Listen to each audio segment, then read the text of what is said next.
తెరచాటుండి ఎందుకు పవన్ కళ్యాణ్ గారికి సపోర్ట్ చేయట్లేదు అంటా ఉన్నాను. ఎందుకు చెయ్యాలి అని నేను అడుగుతా ఉన్నాను. ఎందుకు చెయ్యలేను? చంద్రబాబు నాయుడు గారు 2014లో నుండి నోర్లు ఎండిపోయాయి, అర్జెంటుగా అధికారం కావాలి, అధికారం దాహం తీర్చుకోవడం కోసం మేనిఫెస్టోలోనూ ప్రతి సభలోనూ కాపులు దళితులు పోగొట్టుకున్న రిజర్వేషన్ని ఇస్తాను అని చెప్పి మోసగించితే నన్ను రాజకీయంగా అడ్డుకోవడం కోసం నన్ను మా పెద్దలు అడగాలి చెప్పి రోడ్డుపై లాగారన్నయ్యా. వారు ఇచ్చిన హామీని అడిగితే కోపం వచ్చి చేయరాని పరాభవం, చేయరాని అవమానాలు చేశారన్నయ్యా. వారు కష్టపడితే చేశారు. నేనేమి వాళ్ళ అధికారం ఆ పీట కోసం వారు పోట్లు పడ్డారు. కానీ ఈరోజు ఎందుకు చేయవు అని అడిగే హీరో గారు ఉన్నారు చూసారా, 5 సంవత్సరాలు వారు పక్కన ఉన్నారండి. ఎందుకు అవమానించో పద్మనాభాన్ని ఒక్క మాట కూడా అనలేదన్నయ్య. వారు మడుగులో దాక్కున్నారన్నయ్య 5 సంవత్సరాలను. కాపు యువతను చెందకు కొడేశారు, ఆడవాళ్ళు చెందకు కొడేశారు, గుళ్ళకి కొప్పకి కొడితే కూడా కొట్టారండి. చిన్నప్పుడు వస్తుంటే ఆధార్ కార్డు చూపించమన్నారండి, ఏదో పాకిస్తాన్ వెళ్ళినట్టుగా. ఇలాంటి పరిస్థితుల్లో మేము జీవించేవాడి అయ్యా. ఆ రోజు ఏం మాట్లాడలేదన్నయ్యా, మడుగులో దాక్కున్నారన్నయ్యా. తర్వాత జగన్మోహన్ రెడ్డి వచ్చిన తర్వాత ఎందుకు అడగవని చెప్పేసి నన్ను ప్రశ్నిస్తూ ఉన్నారు. నాకు చేత కాదు, వయసు అయిపోయింది, అసమర్థుడిని అన్నప్పుడు మీరెందుకు చేయలేదు ఉద్యమం? మీరెందుకు కాపుల గురించి రోడ్డు మీద రాలేదు అడిగితే సమాధానం లేదన్నయ్యా. నిచ్చు నేనే చెయ్యాలా, నీకు చేయరా? సమాధానం లేదా. ఎప్పుడు ఎలా ఉన్నాం కానీ, పోలీసులు హెరాస్మెంట్ గురించి అడగడం కానీ, చిన్న ఉత్తరం కానీ, లేదా ప్రెస్ మీట్ పెట్టి వాదాచరం కానీ చేయని పెద్ద మనిషి అన్నయ్య. ఆ పెద్ద మనిషికి నేను సపోర్ట్ చేయాలంట. నేను ఎందుకు చేయాలి సార్? చేసే అడిగే అర్హత అతను ఉందా? ఎందుకు తెరచాటు మాట్లాడిస్తారండి? తెరచాటు వెనకాలండి, చీకట్లో ఉంది. ఆ కర్మ ఏంటి? ఈ మధ్య ప్రెస్ మీట్ ఒకటి చెప్పాను, దమ్ము ధైర్యం మగవాడైతే ప్రెస్ మీట్ పెట్టండి నాకులాగా.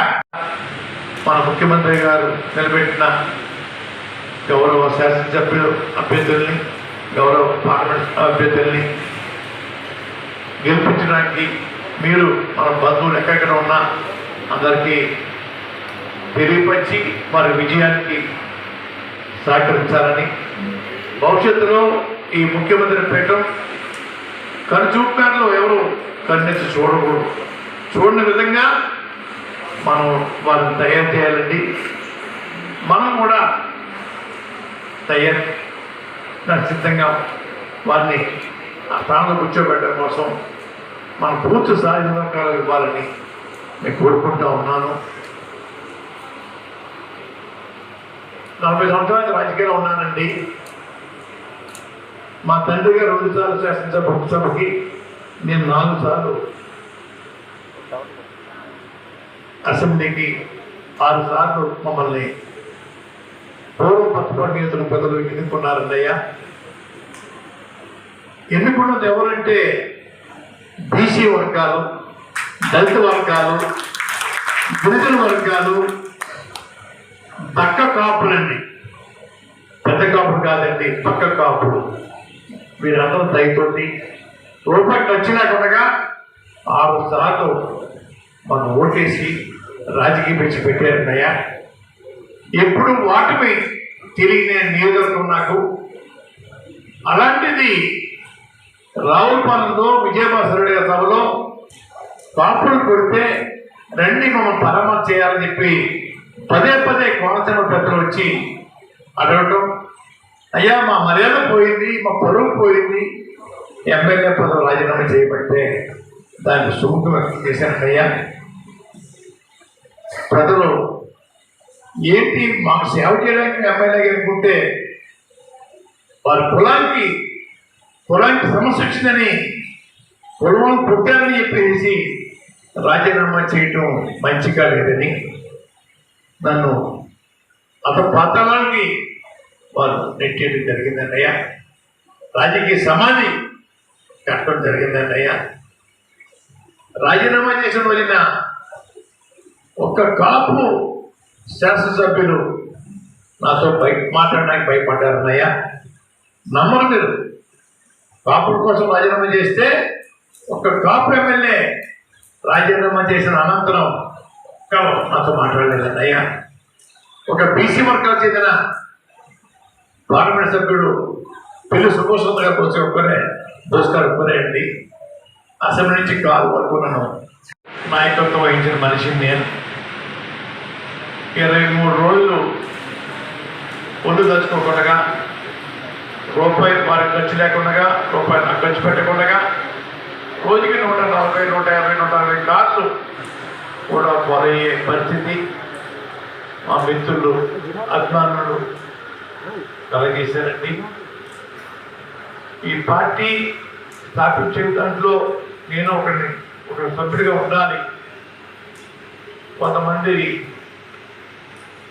శత్రువులు బయలుదేరి జగన్మోహన్ రెడ్డి గారితో దూరం పెంచడం కోసం విశ్వం ప్రయత్నం చేయటం వల్ల దూరమయ్యే పరిస్థితి వచ్చిందండి.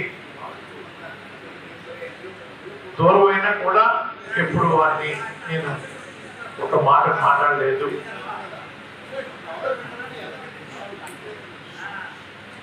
ఈ మధ్య మిథున్ రెడ్డి గారిని, కాకినాడ ఎమ్మెల్యే చంద్రశేఖర్ రెడ్డి గారిని, కాకినాడ ఎంపీ గీత గారిని, కన్నబాబు గారిని ఒక పెద్దలు పంపించి పార్టీలోకి ఆహ్వానించడం అదృష్టంగా భావించి మార్చి 15వ తారీఖున పార్టీలో ప్రవేశించానండి. ఏంటి మీకేం నా కొడుకు కానీ, నాకు కానీ, ఎంపీ కానీ, ఎమ్మెల్యే కానీ సీట్లు వద్దన్నయ్యా. తమరు భగవంతు దయ వల్ల, ప్రజల దయ వల్ల ముఖ్యమంత్రిగా మన వచ్చిన తర్వాత మీ అవకాశం బట్టి అప్పుడు ప్రజలకు సేవ చేసే అవకాశాన్ని నాకు ఇద్దరు కానీ ఇప్పుడు నేను కోరటం వల్ల చాలా ఇబ్బందులు మీకు కలిగించడం అవుతాను. ఎటువంటి పదవి వద్దన్నయ్యా. ఆల్రెడీ తమ పదవులు అందరికీ అనౌన్స్ చేశారు. ఎమ్మెల్యే పదవులు, ఎంపీ పదవులు వారిని ఖాళీ ఇచ్చి నేను పుచ్చుకోవడం వల్ల నాతోటే పోదండి. ఈ 23 జిల్లాల్లోని ఈ పూర్వం 13 జిల్లాల్లో చాలామంది మిత్రులు ఉన్నారండి.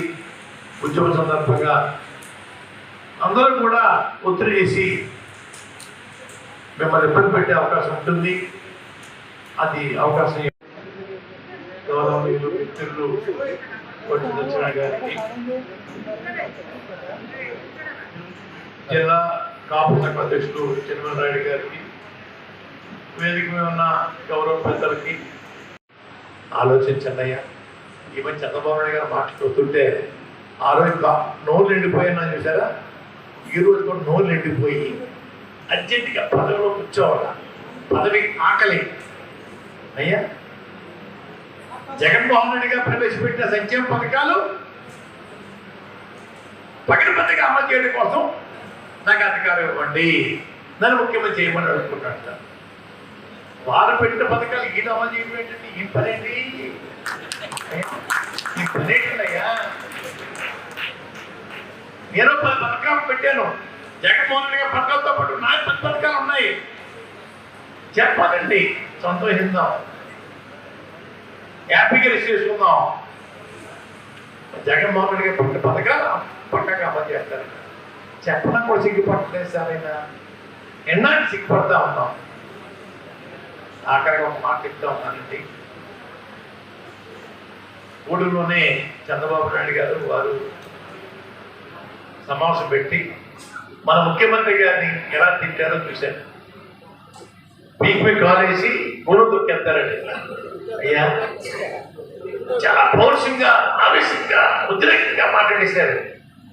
అయ్యా పవన్ కళ్యాణ్ గారు ఈ కోపాలు, ఉద్రేకాలు, పౌరుషాలు ఆ రోజు తమని హైదరాబాద్ అవమానించినప్పుడు ఏమైపోయి అడుగుతా ఉన్నా,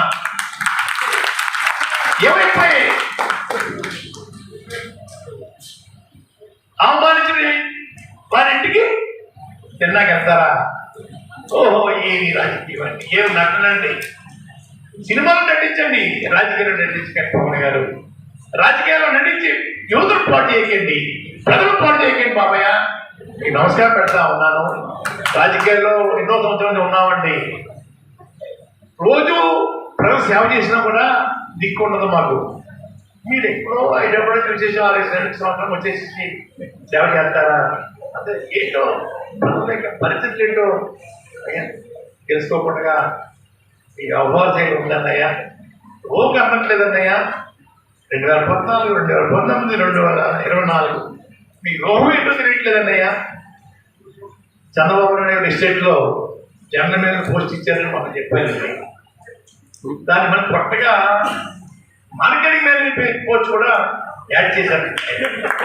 అప్పుడు కొత్తగా పడేయడం కోసం మార్కెటింగ్ మేనేజ్మెంట్ పోస్ట్ కూడా 2వ పోస్ట్ కూడా ఇచ్చేసి జగన్ మీద మార్కెటింగ్ మేనేజ్మెంట్ ఇచ్చేసారు.